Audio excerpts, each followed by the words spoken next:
आप अपनी इच्छा के अनुसार जी तो सकते हैं लेकिन मर नहीं सकते। ये किसी मूवी का डायलॉग नहीं है, बल्कि ऐसा हमारे इंडियन लॉज कहते हैं। कैसे, आइए जानते हैं। तो इंडिया में सुसाइड करना इज इलीगल।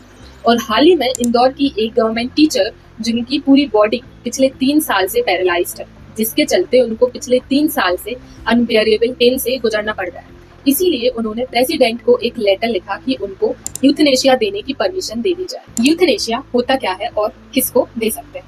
तो जब भी कोई मरीज किसी ऐसी बीमारी से गुजर रहा हो जिसका ना तो कोई इलाज हो और डॉक्टर ने बताया है कि ना ही उसकी स्थिति में कोई इम्प्रूवमेंट हो सकता है, और इस की वजह से उसको अनवेरेबल पेन अलग से झेलना पड़ रहा है, तो इस कंडीशन में उस मरीज को यूथनेशिया यानी कि मर्सी किलिंग दी जा सकती है। यूथनेशिया 2 टाइप का हो सकता है, एक्टिव यूथनेशिया और पैसिव यूथनेशिया। एक्टिव यूथनेशिया में उस मरीज को कोई पॉइजनस मेडिसिन या फिर इंजेक्शन दिया जाता है जिससे उस मरीज की पेनलेस डेथ हो जाती है। ऑन द अदर हैंड, जो पैसिव यूथनेशिया होता है उसमें जो भी सपोर्ट सिस्टम, चाहे वो कोई मेडिसिन हो या फिर वेंटिलेटर हो, जो कि उस मरीज को दिया जा रहा हो जिसकी वजह से वो जिंदा है, वो हटा दिया जाता है। ऐसा पहली बार नहीं है कि जब किसी ने यूथनेशिया के लिए परमिशन मांगी हो।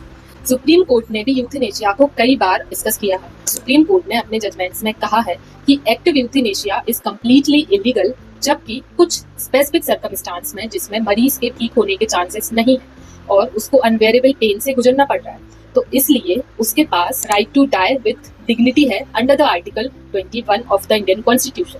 इसलिए उसको पैसिव यूथनेशिया दिया जा सकता है, और पैसिव यूथनेशिया के लिए सुप्रीम कोर्ट ने अपने जजमेंट्स में गाइडलाइन भी दी रखी है। आप इसके बारे में क्या सोचते हो? Do let us know.